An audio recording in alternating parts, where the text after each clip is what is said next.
The Galactic Council had seen many threats in its 12,000 cycles of existence. Warlords who commanded entire armadas. Telepathic conquerors who could bend minds across star systems. Ancient machines that consumed planets for fuel. But nobody, and I mean absolutely nobody, had ever seen anything quite like Ruthless the Bloodied. The Pirate King stood 3 meters tall, his exoskeleton reinforced with stolen military plating that gleamed under the harsh lights of his command ship. 4 arms, each capable of crushing durasteel, crossed over his barrel chest as he surveyed his latest prize.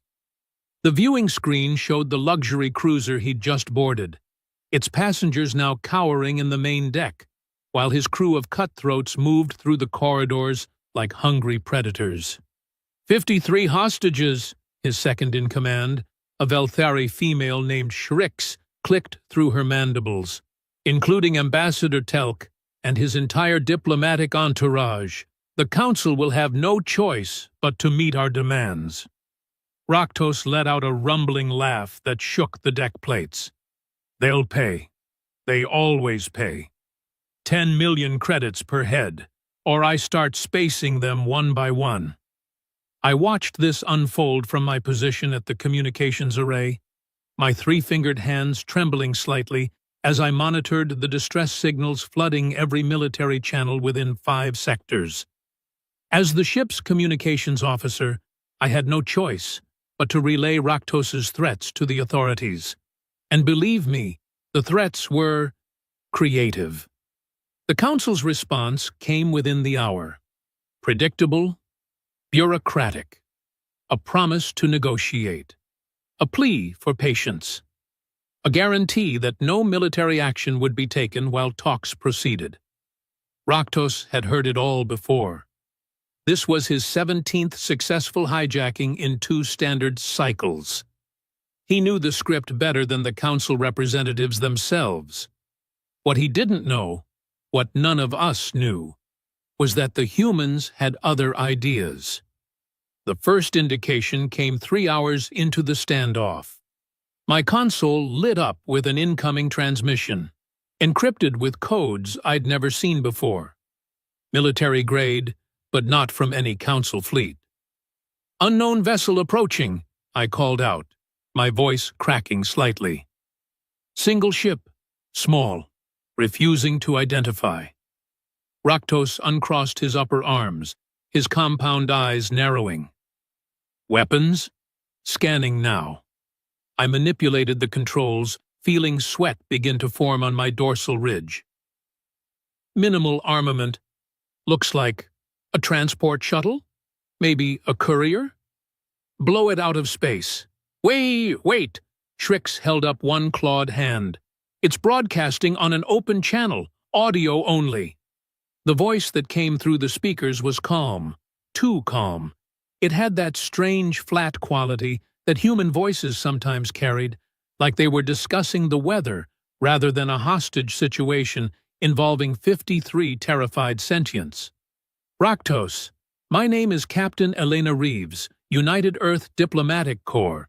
I'm coming aboard to negotiate." The bridge went silent. Even the ambient hum of the engines seemed to pause. Ruthless stared at the view screen, then at Shrix, then back at the screen. Did that human just say she's coming aboard? Alone? Apparently. Shrix's mandibles twitched in what I'd learned to recognize as confusion. "Sir, should I target her ship?" "No." Ruthless leaned forward, his massive frame casting shadows across the command deck. "Let her come. I want to see this." See, here's something you need to understand about humans. They'd only been part of the Galactic Council for about 15 cycles. Newcomers, fresh faces, and in that time, they'd developed a reputation for being unpredictable. Not dangerous, mind you. They didn't have the military might of the Corthan Empire or the technological superiority of the Axian Collective. They were just weird. They did things that made no logical sense. They formed emotional attachments to random objects. They created art about their own mortality. They kept predatory animals as companions in their living spaces and called them pets. They consumed toxins for recreation and called it having a good time. Most species kept them at arm's length, both literally and figuratively. But unpredictable didn't mean harmless, and Ruthless was no fool. As the human shuttle docked with our airlocks, he assembled a greeting party of 12 heavily armed crew members. Each one carried enough firepower to level a building. Each one had killed before, and would kill again, without hesitation. The airlock cycled. The pressure equalized. The doors hissed open. And out stepped the most unimpressive creature I'd ever seen. Captain Elena Reeves was short. Laughably short by galactic standards, barely reaching the chest height of the smallest crew member present. She wore a simple gray uniform with minimal insignia. No armor, no visible weapons. Her hair was pulled back in a functional style, and her face held an expression of mild interest, like she'd just arrived at a moderately engaging museum exhibit. Ruthless, I presume. She looked up at the Pirate King without a trace of fear. Nice ship. I especially like what you've done with the torture chamber. Very retro. The silence stretched. Nobody moved. I think half the crew forgot to breathe. Ruthless recovered first, his rumbling laugh echoing through the corridor. A human with a sense of humor. How delightful. Tell me, little creature, do you understand the situation you've just walked into? Oh, absolutely. Elena clasped her hands behind her back, completely at ease, despite being surrounded by enough weaponry to vaporize her several times over. You've taken 53 hostages from a diplomatic cruiser. You're demanding 10 million credits per head. Standard pirate protocol, really. I've read your file, by the way. Very thorough. The incident with the Proxima trading post was particularly imaginative. You've read my file. Ruthless leaned down, bringing his face level with hers. Up close, his mandibles could have bitten her head clean off. And you still came alone. That's either courage or stupidity. Why not both? Elena smiled, and that's when I noticed something odd about human expressions. They could smile while their eyes remained completely cold. It was deeply unsettling. Now, shall we negotiate? I'd prefer to do this somewhere more comfortable. Your bridge, perhaps? The audacity. The absolute, unmitigated audacity. Ruthless stared at her for a long moment, then threw back his head and laughed again. I like you, human. You've got nerve. Very well. Shrix, take our guest to the bridge. If she tries anything, tear her arms off. Just the arms? Elena asked pleasantly. Most species go for the head first. You know, quicker, more efficient. The arms, Ruthless confirmed, his eyes glittering with something between amusement and menace. Then the legs. Then we'll see how funny you are. Looking forward to it. They brought her to the bridge, and I got my first close look at her. Humans are primates, evolved from tree-dwelling creatures on their homeworld. They have binocular vision, which means they focus intensely on whatever they're looking at. When Elena swept her gaze across the bridge, I felt like she was cataloging every detail, every crew member, every potential weakness. It was the look of a predator, I realized with a chill. Not the mindless aggression of a carnivore, but the calculated assessment of something that hunted using its brain rather than its claws. So, Ruthless settled into his command chair, which groaned under his weight. You're here to negotiate. The Council has authorized payment? Not exactly. Elena examined the bridge with apparent interest, stopping to look at the weapons array. Nice plasma cannons, mil-spec, stolen from a Corthon destroyer if I'm not mistaken. You must have lost quite a few crew taking those. 8 good soldiers. Raktos' voice hardened. Worth it. Stop stalling, human. What are you offering? Me. The word hung in the air like a dropped grenade. Shrix's mandibles clicked rapidly. What? Me, Elena repeated calmly. 1 hostage in exchange for 53. You let everyone on that cruiser go, and I stay. 1 for 53. Mathematically speaking, you're getting the better deal. I couldn't help it. I laughed. The sound came out as a nervous chirp, and several crew members turned to glare at me, but honestly, the absurdity of the situation had exceeded my capacity for professionalism. Raktos didn't laugh. His eyes narrowed to slits. Why would I accept that deal? You're worth nothing. 1 human diplomat versus 53 valuable hostages, including a council ambassador. Explain to me why I shouldn't just keep all of you. Because I'm not offering myself as a hostage.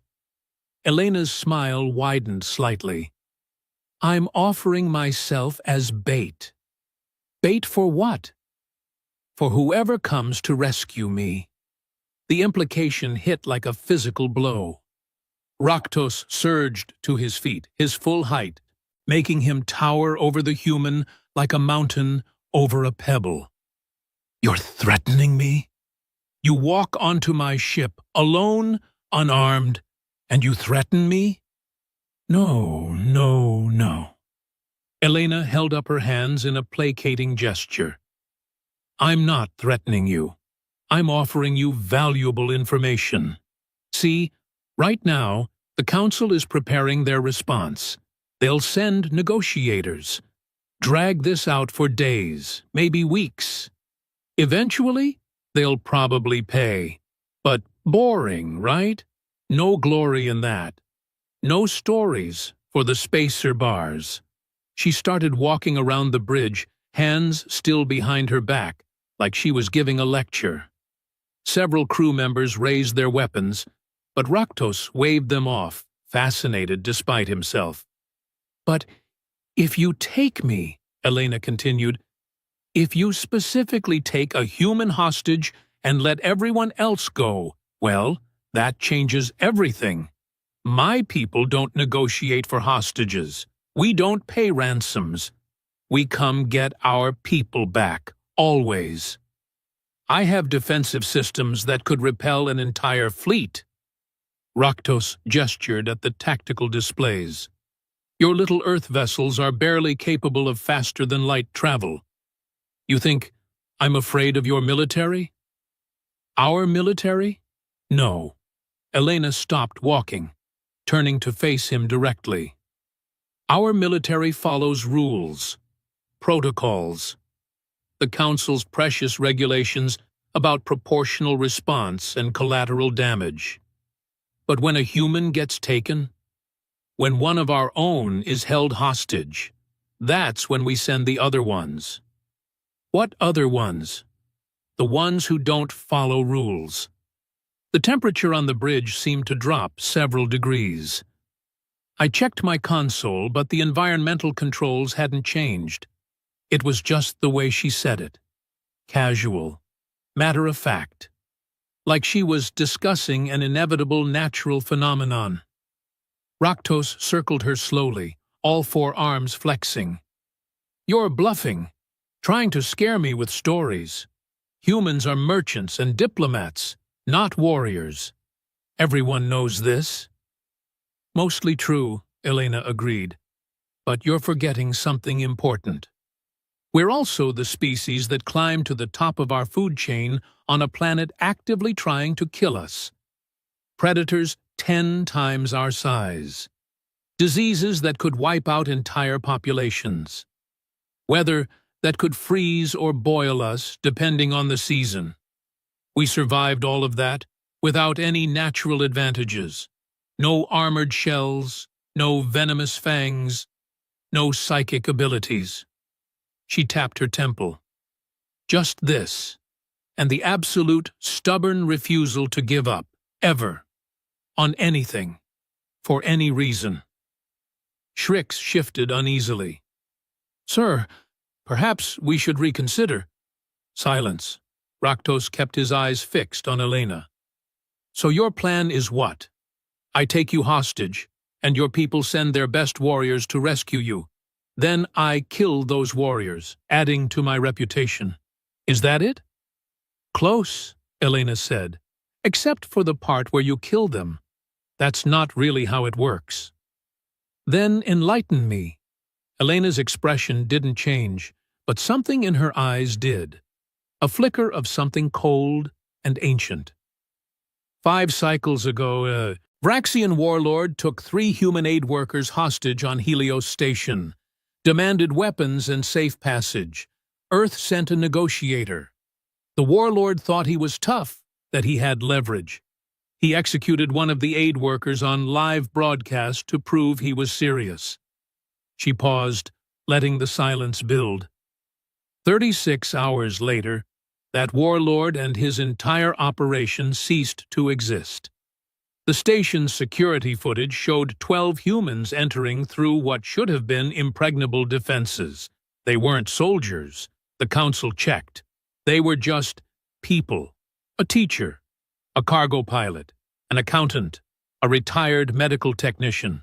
What they did to that warlord and his crew was never officially recorded, but the rumors spread fast. Real fast. "Fairy tales," Raktos scoffed, but his voice lacked conviction. "Maybe. Or maybe the reason you've never targeted human vessels before is because you've heard the same stories everyone else has. The Terran Extraction Protocol. The unofficial policy that says, when you take a human hostage, you're not negotiating with the government. You're negotiating with every single human who hears about it. And we're stubborn. Remember, we take it personally." I found myself checking the sensor arrays, half expecting to see a fleet of human vessels materializing out of nowhere.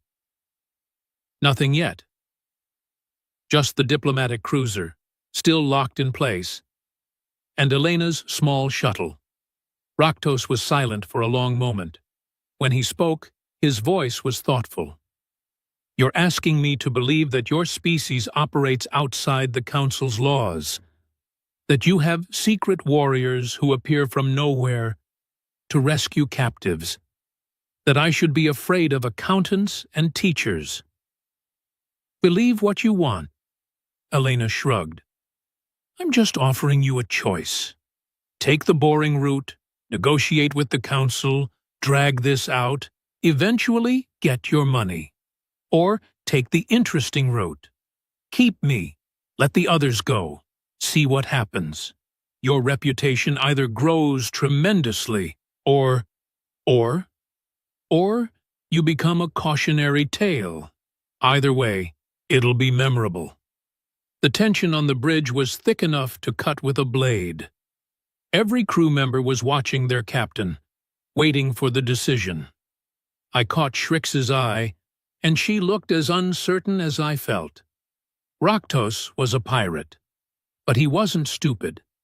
He'd survived this long by knowing when to fight and when to run, by calculating risks and rewards, by never, ever underestimating an opponent.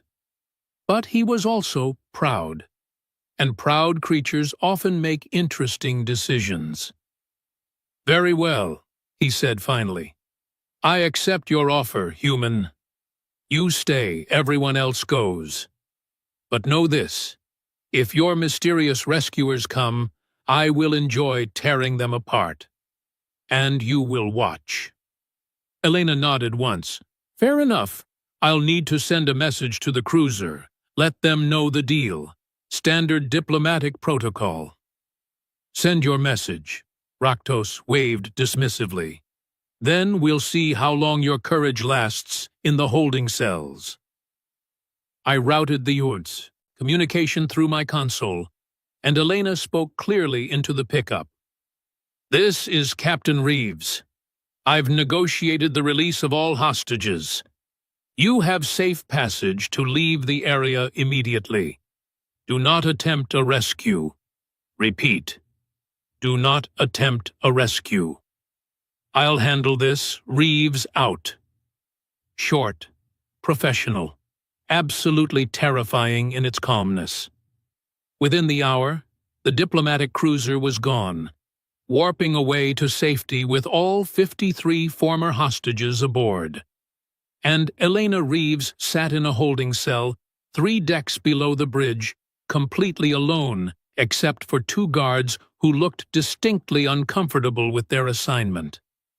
Ruthless stood at the viewport, watching the stars slide past. Shrix, increase sensor range to maximum. I want to know the moment any human vessel enters this sector. Yes, sir. She moved to comply, then hesitated. Sir, do you really think they'll come? Oh, they'll come. Ruthless's reflection in the viewport showed an expression I'd never seen before.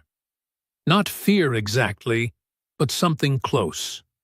Uncertainty, perhaps. The question isn't if, it's when, and how many. I returned to my station, monitoring communications across all frequencies. Nothing unusual, standard merchant traffic. Patrol updates from nearby council fleets. The diplomatic cruiser checking in to confirm their safe arrival at the nearest station. Everything perfectly normal. Which is exactly what made me nervous. Because Elena Reeves had walked onto a pirate vessel alone, unarmed, and utterly confident.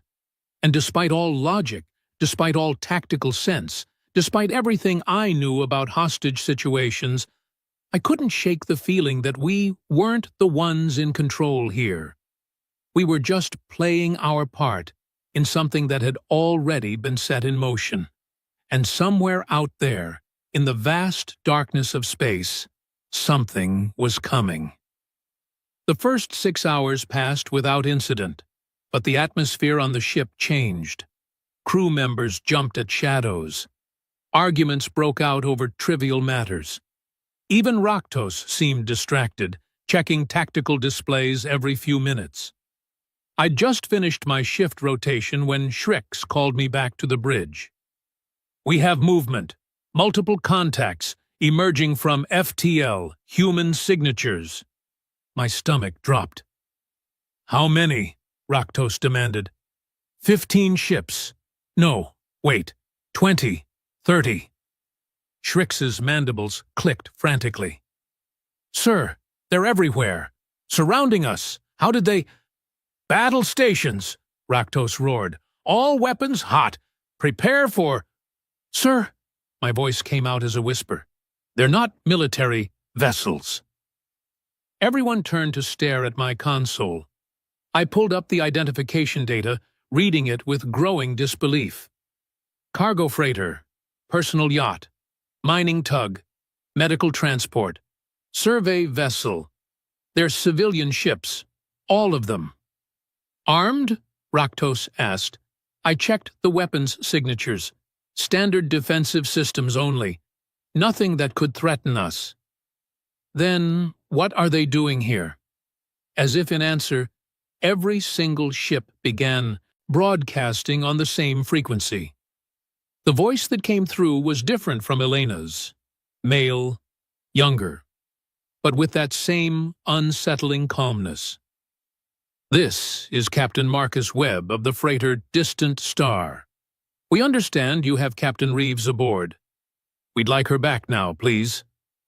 Please, he said please, while commanding 30 civilian ships, in what should have been the most poorly planned rescue attempt in galactic history.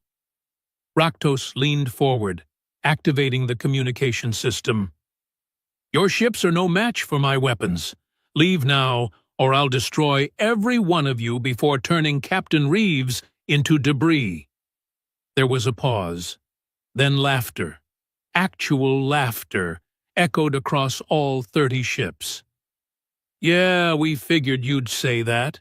Marcus replied. Here's the thing, though. You see that mining tug on your port side? The one that looks like it barely survived atmospheric entry? That belongs to Sarah Chen. She's a grandmother of 5.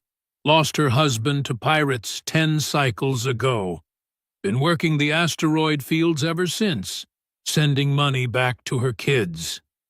Another voice cut in, feminine and sharp. This is Chen. That's right. And the yacht 3 kilometers off your starboard? That's Dr. Kieran Osei, retired surgeon. Spends his time now running medical supplies to frontier colonies. Osei here, a new voice confirmed. And I'm right next to the Wandering Spirit, captained by James Morrow. He's a teacher, literally teaches 3rd-grade children, mostly math and basic sciences. The voices kept coming, a cascade of introductions, each one a person, each one with a story, each one human. 37 ships now, Shrix reported, her voice shaking. More arriving every minute. What is this? Raktos stared at the tactical display like it had personally betrayed him.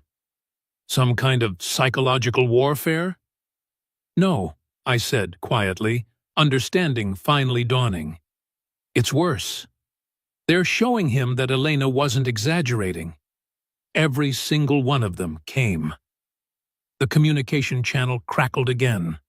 Marcus's voice returned, but the humor was gone now. We're not military, Raktos. We're not special forces or black ops or any of that exciting stuff. We're just humans who heard that one of our people was taken, and we can't let that stand. It's not in our nature. Then you're all fools, Raktos snarled. I can destroy your ships before you get within weapons range. True, Marcus agreed. You absolutely could. But here's what you're not understanding. We don't need to get within weapons range. We just need to be here. 42 ships, Shrix whispered. Sir, they're forming a perimeter around us. They're not attacking. They're just waiting. Raktos turned to me. Get Captain Reeves. Bring her to the bridge, now. 2 guards dragged her up minutes later. She looked completely unbothered by her brief imprisonment, even offering me a friendly nod as she passed my station. The guards shoved her toward Raktos, who grabbed her by the shoulder with one massive hand. Call them off, he growled, or I'll kill you right here, right now, on open broadcast. Elena didn't flinch. You could do that, but then what? They won't leave. They'll just stay, watching, waiting, following you wherever you go, and more will come, and more, until eventually you can't run, can't hide, can't do anything without seeing human ships on your sensors. I'll kill them all. Maybe the first few, but they keep coming. That's what we do, Raktos. We're persistence hunters. It's how our ancestors caught prey on Earth. We didn't need to be faster or stronger. We just needed to never, ever give up. We'd track animals for days, weeks, following them until they collapsed from exhaustion. We're built for endurance, not speed, for stubbornness, not strength. She pulled away from his grip, straightening her uniform. 56 ships now, I'm guessing. And that's just the ones who could get here quickly. Give it another few hours, and you'll have hundreds, all of them willing to follow you to the edge of the galaxy, if necessary. All of them watching, all of them waiting for you to make one mistake, show one weakness. This is insane, Shrix breathed. This is human, Elena corrected. We don't have your armor or your strength. We don't have telepathy or superior technology. What we have is community. When you take one of us, you take on all of us. And we will never stop coming. Raktos stood frozen, his 4 arms hanging limply at his sides. On the tactical display, the count hit 63 ships. 63 civilian vessels, each one crewed by ordinary humans who'd dropped everything to come to this sector. No military backing, no official support. Just people who'd heard the call and answered. "What do you want?" Raktos asked finally, his voice defeated. "Let me go," Elena said simply. "Safe passage to any of those ships. And in exchange, they all leave. No retaliation. No revenge. We go our separate ways." "Just like that?" "Just like that. I walk out, you continue your career of piracy, preferably targeting species who don't take it quite so personally. Everyone wins." The silence on the bridge was absolute. I could hear my own breathing, rapid and shallow, could see the tension in every crew member's posture. Raktos looked at the tactical display one more time. 70 ships now. Then he looked back at Elena Reeves, this tiny human who'd walked onto his ship alone and somehow orchestrated the most effective rescue operation I'd ever witnessed without firing a single shot. "Go," he said. "Get off my ship. All of you. Get out." Elena smiled, genuine warmth replacing the cold assessment from before. "Pleasure doing business with you, Raktos. And for what it's worth, I meant what I said. You're smart, adaptable, and you survived when most wouldn't. Find a better line of work. The galaxy could use someone like you on the right side." She turned and walked toward the airlock, her stride confident and unhurried. The guards parted for her like she was royalty. At the threshold, she paused and looked back. "Oh, and Raktos? One more thing. If you ever change your mind about this whole piracy situation, Earth is always looking for people with your skill set. Legal work, of course, but the pay is comparable, and significantly fewer humans show up to ruin your day." Then she was gone, the airlock cycling closed behind her. On my console, I watched her shuttle detach from our hull and navigate toward the nearest civilian vessel.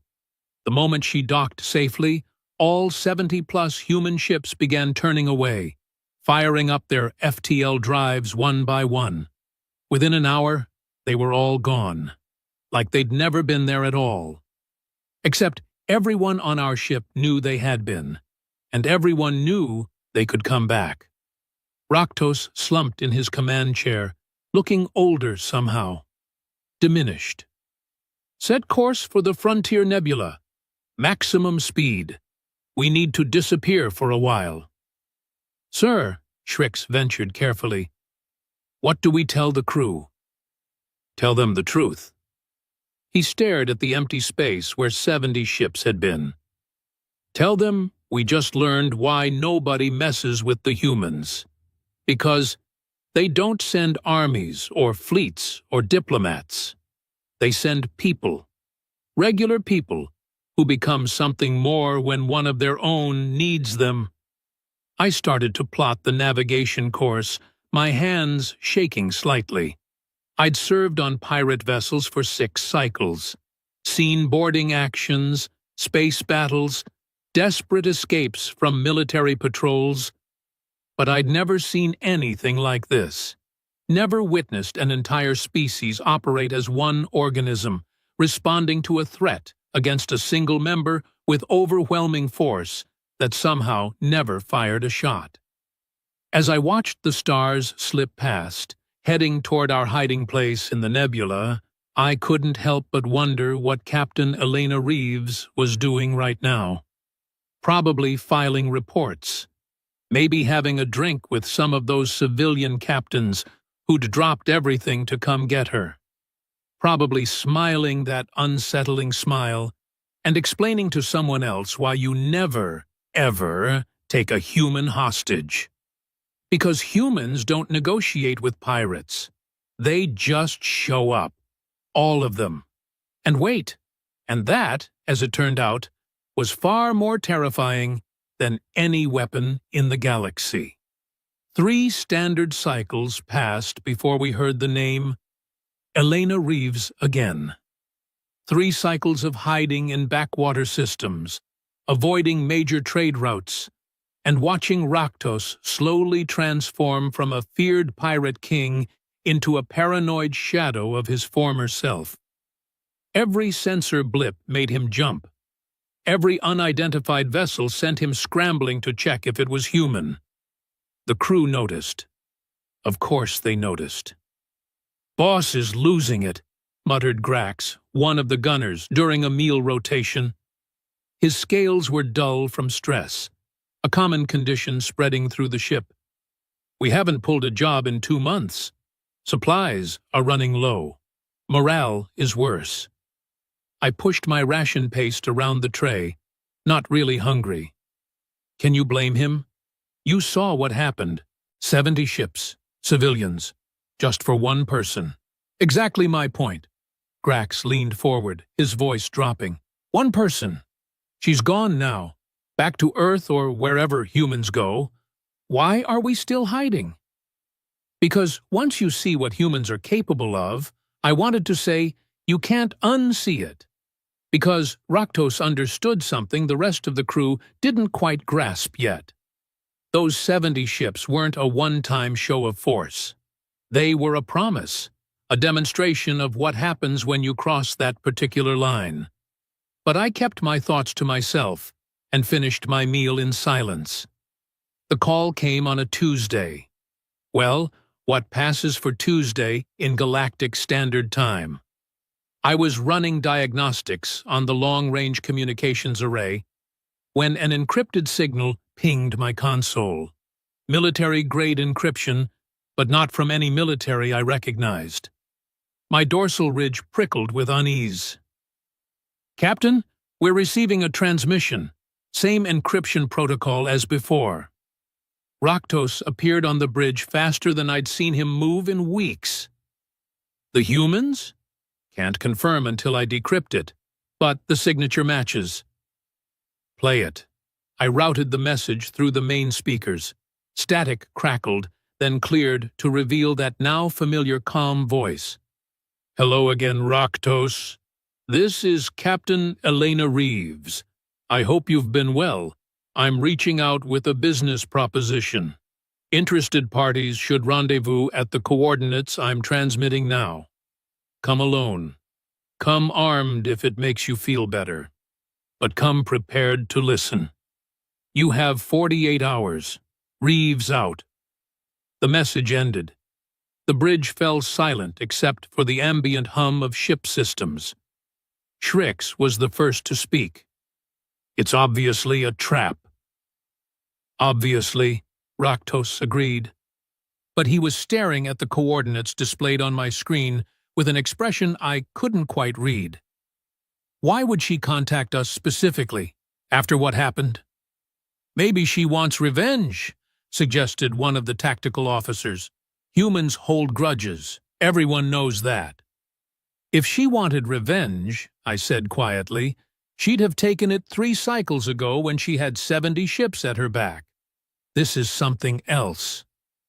Raktos turned to me. "What would you do if you were in my position?" The question caught me off guard. Raktos rarely asked for opinions, especially not from someone as low-ranking as a communications officer. "Honestly, sir, I'd go. Not because I trust her, but because ignoring a human when they specifically ask for your attention seems like a worse idea than facing whatever they have planned." He nodded slowly. "My thoughts exactly. Shrix, set course for those coordinates, full stealth approach, and prep the escape pods. If this goes sideways, I want options." The journey took 36 hours at maximum sustainable speed. The coordinates led us to an abandoned mining station in the Outer Reach, a region so far from civilized space that most star charts didn't bother including it. The station orbited a dead moon, its solar panels long since degraded to useless metal frameworks. I'm detecting one ship, Shrix reported as we approached. Small. Looks like the same shuttle Reeves used before. Any other vessels in the vicinity? Negative. Sensors are clear for 20 light minutes in every direction. Raktos straightened his battle harness, checking each weapon with practiced efficiency. I'm going over. If I'm not back in 2 hours, or if you detect any human reinforcements, jump to FTL and don't look back. Sir, let me accompany you, Shrix insisted. You shouldn't face her alone. She came alone last time. I'll extend the same courtesy. Besides, if she wanted me dead, I'd already be dead. This is something else. I need to know what. I watched through the external cameras as Raktos's shuttle crossed the void between our ship and the station. The ancient airlock cycled with agonizing slowness. Probably hadn't been used in decades. Then he disappeared inside, and all we could do was wait. The 2 hours stretched like elastic time. Shrix paced the bridge. I monitored every frequency for signs of incoming vessels. The rest of the crew went about their duties with forced normalcy, but everyone kept glancing at the chronometer. At the 90-minute mark, my console lit up. Transmission from the station, audio only. Put it through, Shrix ordered. Elena's voice filled the bridge. This is Reeves to the ship lurking behind the moon. Your captain is fine. We're finishing up our discussion. He'll be heading back shortly. Oh, a nice stealth approach, but your reactor signature is leaking on the port nacelle. Might want to get that checked. Reeves out. Shrix and I exchanged glances. She'd known we were there the entire time. Of course she had. 20 minutes later, Raktos's shuttle docked. He strode onto the bridge, his expression unreadable, and headed straight for his quarters without a word to anyone. We jumped to FTL an hour later, coordinates already plotted. When Shrix finally tracked down Raktos to ask where we were going, he was in the cargo bay, taking inventory of our weapons stockpile. We have a job, he said simply. What kind of job? The legal kind. The explanation came during a mandatory crew assembly in the main hold. Raktos stood on an elevated platform, his massive frame casting long shadows under the harsh lighting.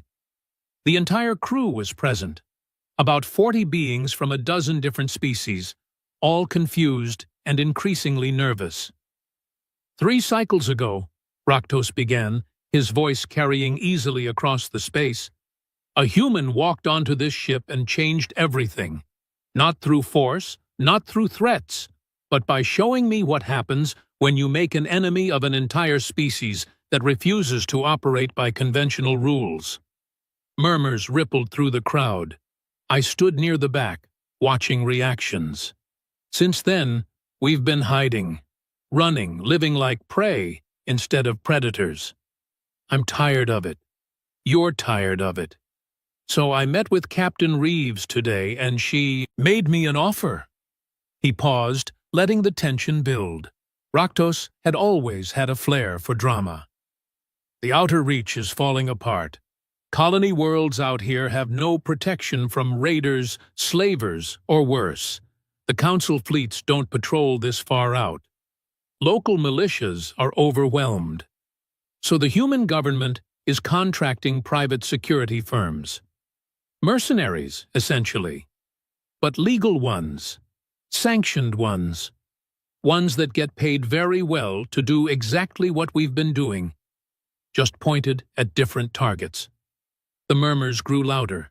Someone shouted a question I couldn't make out. Raktos raised one hand for silence. We're pirates, criminals. I'm not pretending otherwise. But Captain Reeves made a compelling argument. We have skills, resources, experience, things the outer reach colonies desperately need. And in exchange for providing those things, we get pardons, clean records, legitimate pay, and we never have to worry about 70 civilian ships showing up to ruin our day Because we'll be on the right side for once. It's a trick, someone yelled from the middle of the crowd. The humans want us where they can control us. Maybe, Raktos acknowledged, but consider the alternative. We keep running, keep hiding. Eventually, our luck runs out. We cross the wrong species, take the wrong hostage, and end up as cautionary tales told in spacer bars. Or we take this chance. Prove we're more than just pirates. Become something the galaxy actually needs instead of something it wants eliminated. He looked across the assembled crew, making eye contact with as many as possible. I'm taking this deal. Anyone who wants to come with me stays aboard. Anyone who doesn't, we'll drop you at the nearest neutral station with enough credits to start over. No judgment, no hard feelings. You have 6 hours to decide. The assembly broke up into heated discussions. Some crew members were enthusiastic, seeing opportunity. Others were suspicious, convinced this was a trap. Most were simply uncertain, caught between the familiar life of piracy and the unknown territory of legitimacy. I found myself in Raktos's command office 3 hours later, summoned by Shrix. The Pirate King sat behind a desk piled with data pads, looking more tired than I'd ever seen him. You wanted to see me, sir? Sit. He gestured to a chair. You were right, 3 cycles ago. When you said I should go meet with Captain Reeves, your instincts were good. So I'm asking for your opinion again. Am I making a mistake? I settled into the chair, considering my words carefully. Do you trust her? Captain Reeves? No, I don't trust anyone. But I believe her when she says the Outer Reach needs protection. I've seen the reports. Entire colonies wiped out by raiders. Slave ships operating openly because there's no one to stop them. It's chaos out here. And you think we can make a difference? Raktos leaned back, his chair creaking. I think we're good at violence. We're good at tactical thinking, at reading situations, at surviving against impossible odds. Those skills don't have to be used for robbery. They can be used for protection instead. It's just a matter of pointing them in a different direction. What did she offer you, specifically? A ghost of a smile crossed his face. Full pardons for everyone who signs on, generous salary, equipment upgrades, and most importantly, autonomy. We operate as an independent unit. Take the jobs we want. Refuse the ones we don't. The only requirements are that we follow council law and report to a human liaison, Captain Reeves, as it happens. So you'd be working for her. With her, Raktos corrected. Partnership, she called it. She provides intelligence and coordinates. We provide the muscle and tactical expertise. Profits split down the middle after expenses. I thought about Elena Reeves, that small human who'd walked onto a pirate ship alone and negotiated her way out with an army of civilians, who'd tracked us down 3 cycles later with a job offer instead of a warrant, who apparently saw potential in a crew of criminals that the rest of the galaxy had written off. I think she's playing a long game, I said finally. I don't know what it is, but humans always play long games. They think in decades and centuries, not cycles. This isn't just about protecting colonies, it's about something bigger. I know, Raktos nodded. But here's the thing. Her long game and our short-term needs happen to align. We get paid. We get legitimacy. We get to stop looking over our shoulders every time a human ship appears on sensors. And if she's building towards something larger, well, maybe being part of that is better than being crushed by it. He had a point. A good one, actually. I'll stay, I told him. If you're taking this deal, I want to see where it leads. Good. I need someone running communications who understands what we're getting into. Spread the word to anyone still on the fence. We leave for the outer reach in 4 hours. By the time our deadline hit, 32 of the original 40 crew members had chosen to stay. The others took their severance pay and departed at a neutral way station, probably to join other pirate crews or try going straight on their own terms. We jumped to the outer reach with a skeleton crew and a cargo hold full of questions. The coordinates Captain Reeves provided led us to a planet called New Samos, a struggling agricultural colony that had been hit by raiders 6 times in the past cycle. The local militia consisted of 20 undertrained farmers with outdated weapons. They'd lost 47 colonists to the last raid, including most of their able-bodied defenders. We set up base in their largest settlement, a sprawling collection of prefabricated buildings surrounded by crop fields that stretched to the horizon. The locals watched us with understandable suspicion. Hard to blame them. We still looked like pirates because we were pirates, just reformed ones, just reformed, allegedly. Elena Reeves arrived 2 days later in a proper military transport this time, accompanied by a team of logistics specialists and enough equipment to outfit a small army. She toured the settlement with the colony administrator, an elderly Threxian named Varos, while we secured the perimeter and set up surveillance systems. That evening, she called a meeting in the settlement's community center. Ruthless, Shrix, myself, and the colony leadership all gathered around a holographic display showing the surrounding region. Thank you all for coming. Elena looked fresher than she had any right to be after weeks of travel and coordination. Let me be clear about our situation. The nearest council patrol route is 3 weeks away at best speed. By the time help arrives, any attack will be long over. We're on our own out here. She manipulated the display, highlighting several locations in red. These are known raider bases within striking distance. We've identified at least 4 groups operating in this sector. Slavers, weapons runners, and generalist thieves. They've learned that colonies like New Samos are easy targets, minimal defenses, valuable resources, and nobody coming to help. Until now, Raktos rumbled. Until now, Elena agreed. Our job is to change the equation, make this colony too expensive to attack. Word spreads fast in the criminal community.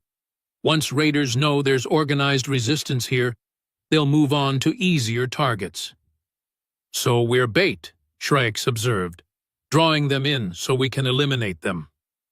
Essentially, Varos has agreed to continue normal operations, harvest schedules, trade shipments, everything that makes this colony look vulnerable. Meanwhile, Raktos and his crew will provide hidden security. When raiders come, and they will come, you'll be ready. One of the colony administrators, a nervous Pelthian female, raised a tentacle. What if you're wrong? What if they come with more ships than you can handle? Then, we call in reinforcements. Elena gestured, and the display shifted to show a network of communication relays. I've been building contacts throughout the outer reach. Other reformed pirate crews, independent mercenaries, even a few retired military types looking for purpose. You won't be alone if things escalate. The meeting continued for another hour, covering logistics, defensive positions, and rules of engagement. Elena was thorough. I had to give her that. She'd thought through every contingency, every potential problem. As people filed out, I lingered near the display, studying the raider positions. Elena noticed and walked over. "Something on your mind?" she asked. "Just trying to understand your angle. Why go through all this effort?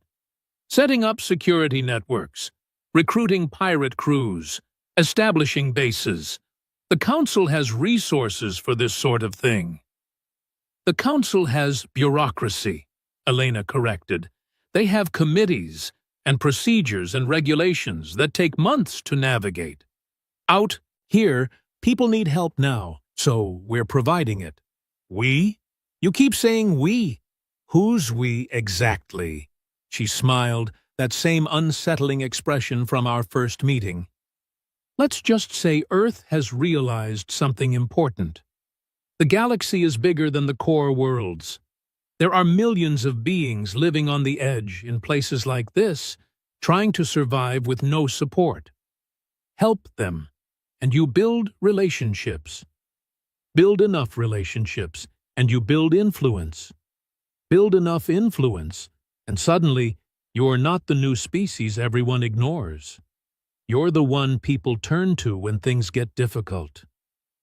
So it is a long game. Everything's a long game if you're patient enough, but in the meantime, real people get real help, and reformed pirates get real second chances. Everybody wins. Before I could respond, alarms blared across the settlement. My communicator crackled with Shrix's voice. Contacts inbound! 3 ships, matching signatures for the Talon Raiders. ETA 15 minutes. Elena didn't look surprised. If anything, she looked satisfied. Well then, let's see how this experiment works out. After you? The next 15 minutes were chaos. The new Samos militia scrambled to their assigned positions, which mostly involved getting civilians into underground shelters. Ruthless's crew moved with practiced efficiency, setting up heavy weapons in concealed positions around the settlement. I was stationed in the command center with Elena, coordinating communications. The Talon Raiders came in fast and loud. 3 mid-sized ships dropping out of orbit with weapons charging. They were expecting easy prey. Panicked farmers. Maybe a few warning shots. Then compliance. What they got was a coordinated defensive net that lit them up the moment they entered firing range. The first ship took a direct hit to its port engine, sending it spiraling away from the settlement. The second managed to return fire, but our shielding held. One of the upgrades Elena had brought with her. The third ship tried to pull up and escape, but Ruthless had positioned our own vessel perfectly. 1 shot from our main cannon, and their reactor went critical. The entire engagement lasted 4 minutes. When the smoke cleared, 2 raider ships were burning wrecks on the outskirts of the settlement, and the third was limping away with emergency thrusters, leaving a trail of debris. No casualties on our side. 0 damage to the colony infrastructure. Ruthless's voice came over the comm. Well, that was satisfying. Elena leaned back in her chair, looking entirely too pleased. Get used to it. We've got 16 more colonies like this one requesting protection. Words already spreading. Reformed pirates making the outer reach safer. The council is paying attention, which means funding. More equipment. More recruits. More opportunities. I stared at the tactical display, watching the surviving raider ship disappear into the black. You planned this. The whole thing, picked a colony you knew would get hit, made sure we were ready, demonstrated that your model works. I planned for possibilities and prepared for success. There's a difference. She stood, stretching slightly. But yes, I expected the raiders would come eventually. They always do. The trick was being ready when they arrived. And now everyone knows that New Samos isn't an easy target anymore. Neither are the other 15 colonies we're setting up protection for. Over the next weeks, the pattern repeated. Raiders would approach a colony, expecting easy pickings. Instead, they'd find organized resistance, led by crews who knew every pirate trick because they'd invented half of them. Some raiders retreated. Others fought and lost. A few even approached us asking to join, wanting the same deal Ruthless had gotten. Elena vetted each one personally. Some she accepted, others she turned away, explaining that reformed meant actually reformed, not just temporarily inconvenienced by law enforcement. 3 months into the operation, we held a gathering at New Samos. 23 reformed pirate crews, representatives from 37 colonies, and a delegation from the Outer Reach governors. The community center couldn't hold everyone, so we set up outside under New Samos's twin moons. Elena stood on a makeshift stage, addressing the crowd. 6 months ago, most of you were enemies, pirates and colonists, predators and prey. Tonight, you're partners. The Outer Reach is safer because you chose to make it safer. Colonies are thriving because you're protecting them, and the galaxy is taking notice. She paused, letting her words sink in. The Council has officially recognized the Outer Reach Security Initiative. We're legal. We're funded. We're legitimate. But more importantly, we're proving that people can change, that the skills used for harm can be redirected toward help, that there's always another path if you're brave enough to take it. Raktos stood near the back of the crowd, Shrix beside him. I watched his expression as Elena spoke. Pride, maybe, or relief, or something more complex that didn't have a name.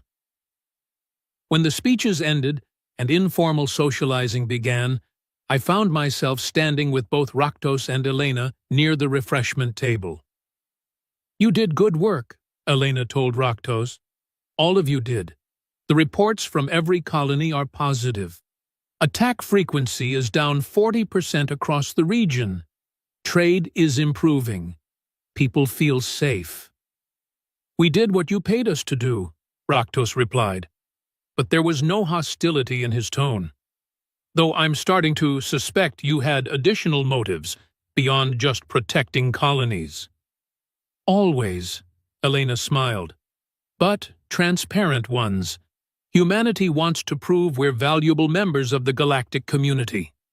The best way to do that is by solving problems others can't or won't address. The Outer Reach was neglected. Now it's not. And humans orchestrated that change using resources everyone else had written off. Reformed criminals, obsolete equipment, colonies. Nobody cared about. We took garbage and built something functional. That's the story spreading through council chambers. So we're your proof of concept, I said. Show the galaxy that humans can organize effective solutions in impossible situations. You're partners who benefited from an opportunity we provided. There's a difference. Elena's expression grew more serious. But I won't lie to you. Earth is playing the long game. We're new to galactic politics. We don't have the military might of the Korthan Empire or the economic power of the Axian Collective. What we have is adaptability, creativity, the willingness to look at problems from angles nobody else considers. Recruiting pirates to protect colonies was considered insane by most council members until it worked. Now they're asking how we did it and whether it can be replicated elsewhere. Can it? Raktos asked. I think so. There are a lot of forgotten places in the galaxy, a lot of people who need help, and a lot of beings with useful skills who just need a second chance to use them properly. She raised her glass in a toast. To second chances. May they always be available to those brave enough to take them. We drank to that. Even Raktos, who I'd never seen participate in ceremonial gestures before. As the gathering wound down and people began departing for their ships and homes, I found myself alone with Elena for a moment. Can I ask you something personal? I said. You can ask. I'll decide whether to answer. When you walked onto Raktos's ship alone, were you really that confident, or was it all an act? She considered the question, gazing up at New Samos's moons. Little of both, honestly. I knew the theoretical response, knew that if I was taken, other humans would come. That's not arrogance. That's just how we're wired.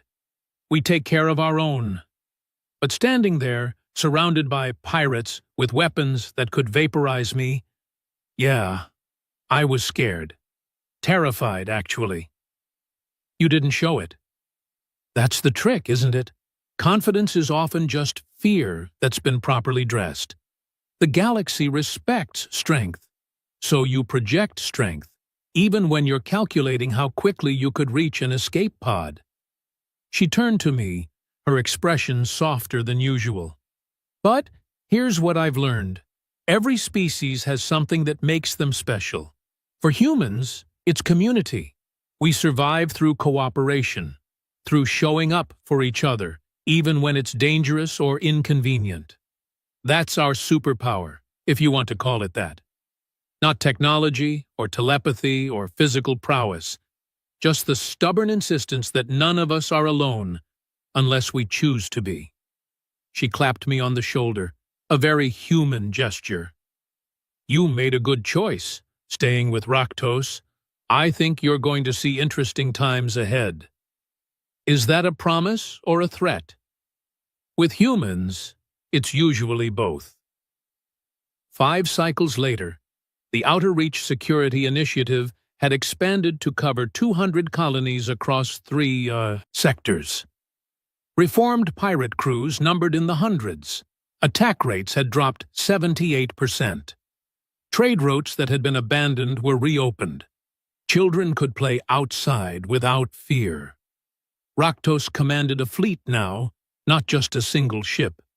He'd become something of a legend. The pirate king who chose redemption over destruction. The warlord who decided protecting was more profitable than plundering. I'd been promoted to his chief intelligence officer, coordinating information across our network. Shrix ran tactical operations. Many of the original crew held leadership positions in the expanding organization. And Elena Reeves? She'd moved on to other projects, other impossible problems to solve with unconventional solutions. But she checked in regularly, offering advice and resources, maintaining the relationships she'd built. The galaxy learned something important in those cycles. Humans didn't play by traditional rules. They looked at situations everyone else had accepted as unsolvable and asked, why not try this instead? They saw potential where others saw only failure.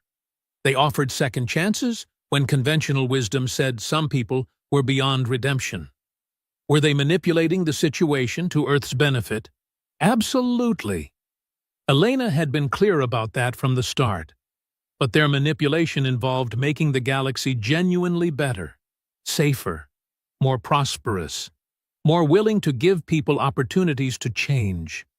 I still think about that day Elena walked onto our ship alone, how she faced down a pirate king with nothing but words and the promise of what her species would do if she didn't walk back out, how she turned a hostage situation into a job interview, how she looked at criminals and saw potential employees. That's the thing about humans. They're unpredictable, irrational. They do things that make no tactical sense. They risk everything for people they've never met. They show up when nobody else will. They believe in second chances and third chances, and as many chances as it takes. And if you threaten one of them, they all come. Not with threats or violence, though they're capable of both. They just arrive. They surround you. They watch. They wait. And they make it very clear that you've made an enemy you don't want. But if you work with them, if you take the hand they extend, if you're willing to change direction and try something new, they become the best allies you could ask for. Raktos understood that. Eventually, so did I. The Pirate King took hostages. A human diplomat walked in alone and walked out with all of them. Not through force, but through the promise of something better. A second chance. A new direction. a partnership built on mutual benefit rather than mutual destruction. And in the end, that changed everything. Not just for Raktos or his crew, but for the entire Outer Reach, for the galaxy's understanding of what humans were capable of, for every person who'd been written off as beyond redemption but just needed someone to believe they could change. Elena Reeves didn't rescue hostages that day. She rescued possibilities, and the galaxy became a little bit better because of it. That's the human way, I suppose. Make things better even if you benefit from it. Especially if you benefit from it. Turn enemies into allies. Turn chaos into order. Turn pirates into protectors. And always, always show up when one of your own needs you. Because that's what makes them human. And that's what makes them dangerous. And that's what makes them invaluable. All at the same time.